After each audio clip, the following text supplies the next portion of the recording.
Wolverine versus Deathstroke. Matagal na itong pinagdatalunan ng marami at may dahilan kung bakit. Dalawa sa pinakamapanganib at mabisang mamamatay sa comics.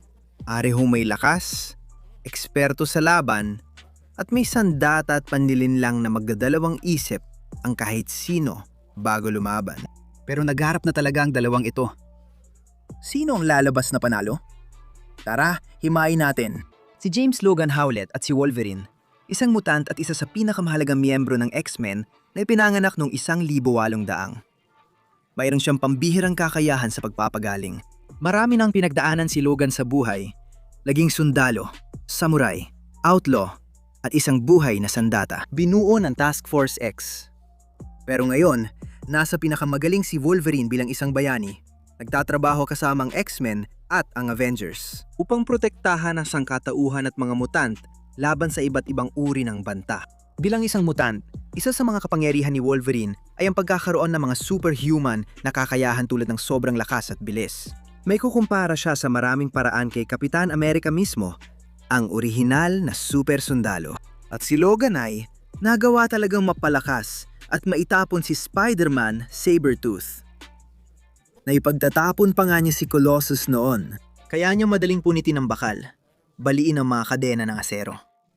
Palagian niyang kayang buhatin ng daan-daang libra o kahit ilang tonelada ng madali lang.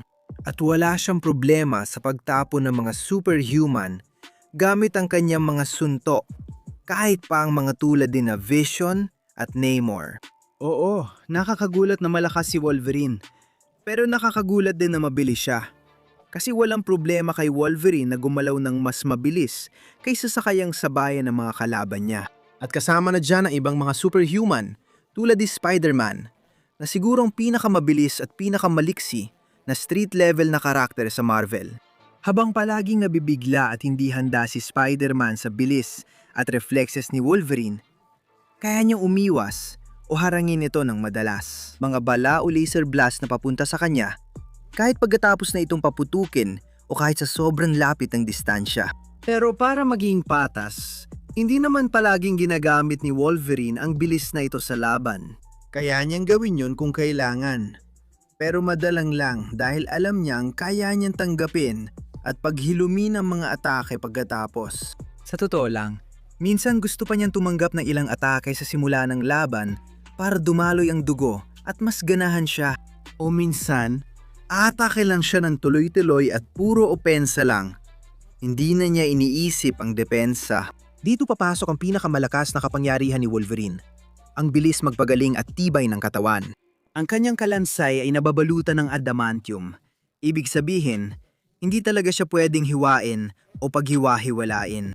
At maniwala ka, maraming tao nang sumubok. Pinapataas din ito ng husto ang kanyang tibay. Katulad ni Wolverine na nasipa at napalipad sa buong mundo. Pero ayos pa rin siya. Nakatanggap na siya ng iba't ibang suntok at atake mula sa ilan sa pinakamalalakas na nilalang sa mundo. Mula kay Hulk hanggang kay Thor at marami pang iba. Pero ayos pa rin siya. Kaya niyang tiisin ang mga bala. Walang problema. Parang wala lang talaga sa kanya. Kaya pa rin niyang lumaban kahit tadtad na ng saksak, parang pin cushion. Hindi talaga siya tinatablan. Nagpatuloy pa rin siyang lumaban kahit ilang beses nang wasak ang puso niya.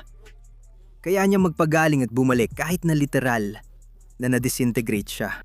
Nakailang beses na rin nakaligtas si Wolverine sa mga nuclear bomb. Halos imposibleng mapatumba si Wolverine. Maaring masugatan siya, pero laging maghihilom si Logan at palaging babangon anuman ang mangyari. At hindi lang basta si Wolverine ay isang mabagsik na halimaw na umaasa lang sa kanyang kakayahang maghilom. Kahit na paminsan-minsan ay umaasta nga siyang ganito. Pero sa totoo lang, isa siya sa pinakamahusay na mandirigma at pinakamahusay na manlalaban sa buong Marvel na universo. Ang kanyang adamantium na mga kuko ay kayang punitin ang kahit ano sa kanilang daraanan. Kaya nilang butasin sina Hulk, Thor, Thanos, Gladiator. At pagdating naman sa mga kalabang hindi ganun katibay, kayang-kaya ni Wolverine na hiwain at taddarin sila sa maliliit na piraso sa isang iglap lang, walang problema. Sinasabing isa siyang napakadelikadong mandirigma. Kilala sa buong universo dahil sa kanyang galing. Sapat ang kanyang galing para madaling talunin at makipagsabayan sa mga master ng martial arts. O kahit talunin pa ang mga tulad ni na Kapitan America, Itim na Panther, Bakal na Kamao at Shang-Chi. Kaya ilan sa pinakamagagaling na mandirigma sa Marvel. Lalo pa siyang nagiging mas mapanganib at nakamamatay kapag nasa Berserker Rage siya, kung saan sobrang marahas, mas malakas at mas nakamamatay siya. Madali niyang natatalo ang karamihan ng humaharang sa kanya. At para itong pinagsama-sama ang mga araw ng walang tigil na pakikipaglaban sa loob lamang ng ilang minuto o segundo. Sa madaling salita, si Wolverine ang pinakamahusay sa ginagawa niya. At ang ginagawa niya ay hindi maganda. Si Slade Wilson ay isang natatanging sundalo para sa United States Army at na-recruit upang sumali sa Team 7, isang elite na task force na nilika para harapin ang mga banta mula sa mga superhuman. Gayunpaman, sa isang misyon, si Slade ay malubhang nasugatan. Sa desperadong pagsubok na maligtas siya, binigyan siya ng emergency na pamamaraan. Dahil dito, naging super sundalo siya na may superhuman lakas, tibay, bilis, at kakayahang magpagaling ng sarili. Sa lahat ng bagong lakas na ito, nagpa siya si Slade na maging pinakadadakilang bayarang sundalo sa mundo. Si Deathstroke ang Terminator. Sa maraming paraan, si Deathstroke ang bersyon ng DC ng Kapitan America. Imbes na maging pinakadakilang sundalo, siya ang naging pinakadakilang mamamatay tao sa mundo. Ang ibig kong sabihin ay siya ang pinakapinong super sundalo at napakalakas niya. Mas malakas pa siya kaysa kay Batman. Palagi niyang kayang talunin ang napakaraming tao ng sabay-sabay at madali niyang napapaliko ang bakal at naihahagis ang mga bagay na tumitimbang ng ilang tonelada.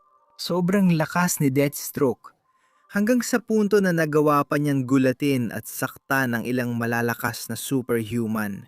Halimbawa, napadugo niya sina Lobo at ang Chinese Superman gamit ang kanyang mga atake.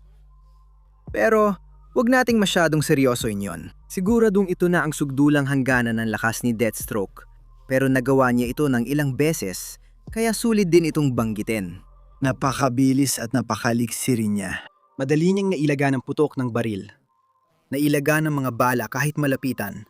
Kaya niyang harangin o putulin ng mga bala sa ere. O kaya'y umiwas at iwasan ng mga bala. Mula sa ilan sa pinakamahusay na mamamaril sa mundo, kasama si Deadshot.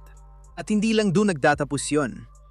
Ginawa na ni Deathstroke na parang normal na lang sa kanya ang tamaan ng mga super speedster, pati na ang mga miyembro ng pamilya ni Flash. Halos imposible siyang tamaan. At siguradong kaya kanyang tamaan.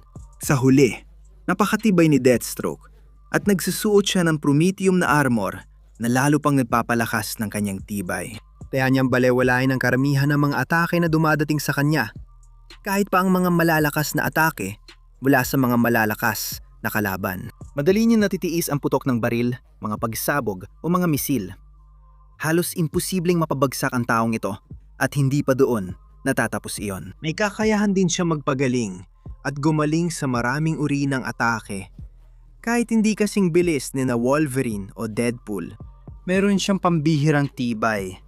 Kaya niya magpatuloy sa pakikipaglaban at magpatuloy anuman ang mangyari. At panghuli, kahit na si Deathstroke ay isa sa pinakamagaling at pinakasanay na mandirigma sa buong DC Comics, palagi niya napapatunayan yan. Higit pa siya sa katapat ng mga tulad na Batman, Nightwing, Ra's al Ghul, Bronze Tiger, Green Arrow, ilan sa pinakamagagaling na mandirigma sa DC Comics. Higit pa siya sa katapat ng buong superhero teams, madalas siyang hinaharap ang Teen Titans at maging ang Justice League noon. At isa siyang napakadelikadong mandirigma na handang pumatay ng kahit sino nahaharang sa kanyang daranan. At natutulungan pa siya ng lahat ng kamanghamanghang gamit na dinadala niya sa laban. Ibig kong sabihin, bukod pa sa mga karaniwang sandata, baril, kutsilyo, pampasabog, meron din siyang promethium na espada na sapatang talas para hiwain ang bakal at syakta ng mga superhuman. O ang titanium energy bow staff niya na kayang pasabugin halos kahit anong madaanan nito. At muli, regular na nakakasugat ng mga superhuman. Sa huli ng araw, may dahilan kung bakit si Deathstroke ang pinakamahusay at kung bakit bawat superhero at supervillain ay nirerespeto o kinatatakutan siya. Kaya sino ang mananalo? Suriin natin ngayon. Parehong superhuman sina Wolverine at Deathstroke. Parehong napakalakas, sobrang tibay at napakabilis. Pero ang ilang pisikal na katangian ay mas maganda at mahalaga, gaya ng lakas. Pero, hindi ito ang magpapapanalo dito. Wala sa kanila ang mananalo dahil lang mas mabigat ang kaya nilang buhatin kaysa sa isa. Pareho silang sapat na malakas para itapon ng mga normal na tao at makipagsabayan ng suntok sa mga superhuman. Mapuputol ang mga kuko ni Wolverine kahit gaano kalakas ang atake. At hindi mananalo si Deathstroke kay Logan gamit lang ang lakas. Ang mahalaga talaga ay bilis at liksi. Mabilis si Wolverine. Mas mabilis kaysa sa iniisip ng karamihan. Nakakaiwas siya sa mga bala kahit malapitan. Nabulaga ang kalaban bago makareact at gumalaw ng mas mabilis kaysa sa kayang sundan ng mata ng tao. Itinuturing ng Marvel na enhanced human ang reflexes niya. Hindi nang ito puro hype. Naabutan ni Logan ang mga speedster na salong optic blast ni Cyclops sa gitna ng laban at nasunggaban si Spider-Man bago pa tuluyang magbabala ang Spider-Sense ni Pete. Pero si Deathstroke naman, nandyan din siya. Baka nga mas magaling pa ng kaunti. Si Slade ay ikinukumpara mismo kay Batman at ilang beses na niya itong natalo. At si Batman ay madalas umiilag sa putok ng baril at sniper rounds kahit na iputok na ang mga ito. Mas mabilis maghagis ng blade si Slade kaysa matanaw at natamaan niya ang mga speedster sa laban. At dahil sa kanyang mga enhancement, ang utak niya ay nagpoproseso at kumikilos halos agad-agad. Para sa kanya, ang pag-iisip at pagkilos ay iisa. Sa oras na magdesisyon siyang gumanti, gumagalaw na agad ang katawan niya.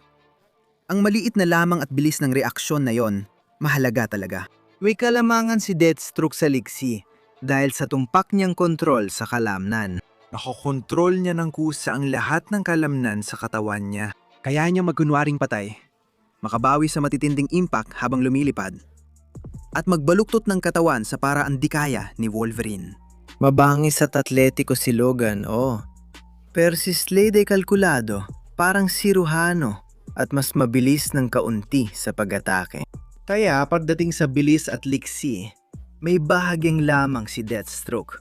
Ngayon, talakayin natin ang laban, hindi lang martial arts kundi mismong labanan. Intelligence quotient.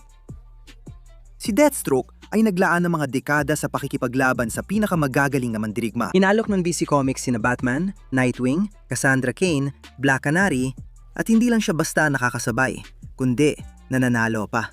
Si Nightwing mismo ang umaamin ng pakikipaglaban kay Slade ay tungkol sa distansya at pag-iwas dahil kapag malapitan, papatayin siya ni Slade nang hindi man lang pinapawisan. Si Cass Cain, na maituturing na pinakamahusay na martial artist sa DC Comics, ay umamin na mas malakas, mas mabilis, at mas matalino si Slade, kahit na maaring mas lamang siya pagdating sa purong tehinik. At hindi lang ito tungkol sa one-on-one na laban. Si Deathstroke ay namamayani laban sa mga grupo. Napapatalikod niya ang buong squad ng mga Titan laban sa isa't isa, sa pamamagitan ng paglalampas sa kanila sa isip habang nasa gitna ng laban. Minamanipula niya ang paningin, ginagamit ang paligid, sinasamantala ang emosyon, at laging nauna sa maraming galaw. Sinabi ni Green Arrow na bago pa man makareact ang kahit sino, nakaplano na ni Deathstroke ang buong laban. Hindi rin basta-basta si Wolverine, malayo doon. Mahigit isang siglo nang nabubuhay si Logan, sinanay ng mga maestro sa buong mundo at higit pa. At may malilinis na panalo laban sa mga mandirigma tulad din na Daredevil, Iron Fist, at pati na rin si Shang-Chi. Sa kanyang kasukdulan, isa siya sa pinakamagagaling na martial artist ng Marvel. Pero, hindi palaging pare-pareho si Logan. Hindi siya palaging lumalaban sa matalim niyang kasukdulan. Minsan umaasa siya sa kanyang healing factor at mabangis na instinct kaysa sa disiplina. Nakita na natin siyang nabibigla, nagiging pabaya, at umaamin pa nga na kinakalawam na siya kapag matagal siyang hindi nakakapag-ensayo. Walang ganung problema si Deathstroke. Disiplinado siya, laging nagkakalkula, at laging ginagamit ang otak niya kasabay ng lakas niya. Kayang lamunin ng berserker rage ni Wolverine ang mga kalaban.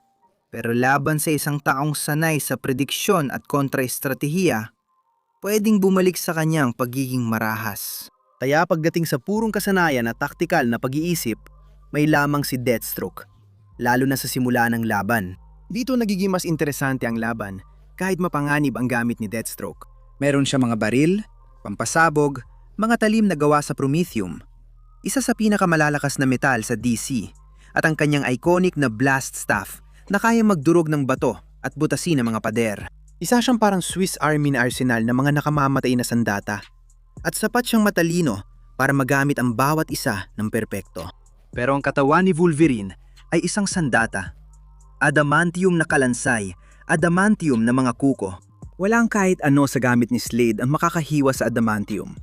Nakahiwa na ito ng Hulk, The Thing, Thanos, Gladiator, kahit sino pa. Ang mga espada ni Deathstroke, kahit pa Prometheum, ay hindi tatagal sa matagalang sagupaan laban sa mga kuko ni Logan. Pag nawala na ang mga iyon, si Slade ay makakalaban ng taong kayang sumuntok gamit ang butong bakal na mas matigas pa sa karamihan ng sandatang bakal. May healing factor si Deathstroke, kaya mabilis siyang gumaling. Pero hindi kasing bilis ni Wolverine. Kaya ni Slade magpagaling ng sugat at tama ng bala sa ilang segundo. Pero si Logan nakakabawi kahit halos wasak na katawan niya. Kahit pasabugin ang mukha niya o makita ang kalansay, agad siyang bumabalik at tuloy pa rin. Hindi mo lang mapapagod si Wolverine. Kailangan mo siyang tapusin.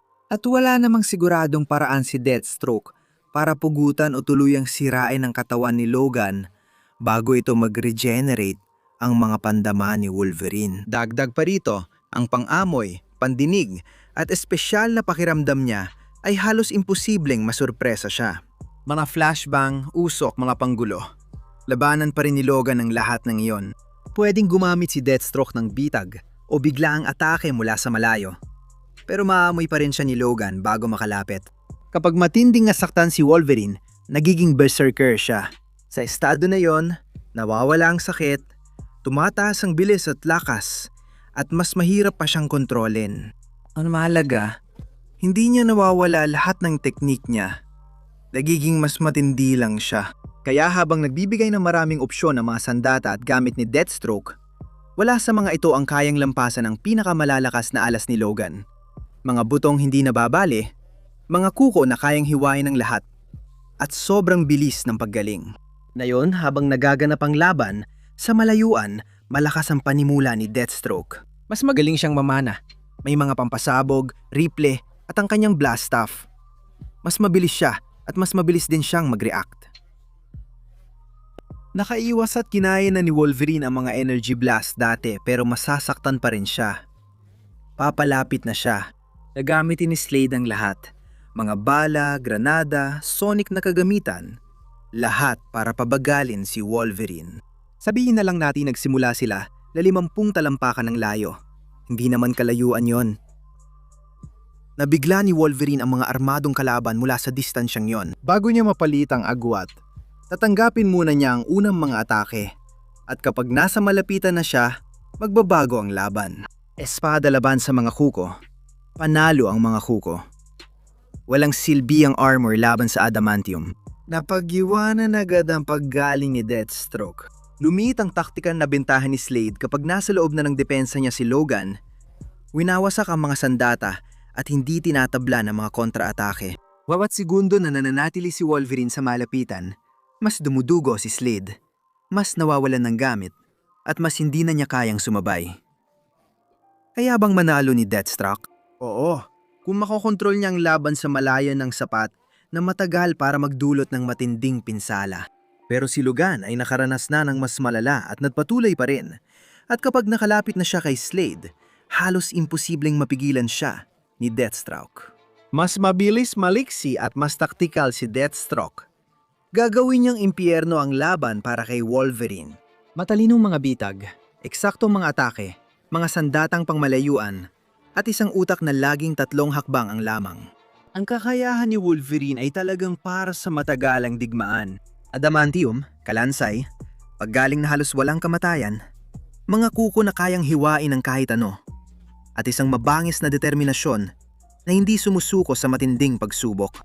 Ayun talunin ni Deathstroke si Logan sa talino, sa galaw, at kahit makapagpauna ng malalakas na atake, pero wala siyang siguradong paraan para tuluyang pabagsakin si Logan. Si Wolverine, isang pagkakataon lang ang kailangan. Kapag nawala ng usok, kapag sira na ang mga gamit, Kapag nabali na ang mga espada ni Deathstroke sa mga butong adamantium, si Wolverine pa rin ang nakatayo, nagpapagaling at handang umatake para tapusin ang laban. Panalo si Wolverine.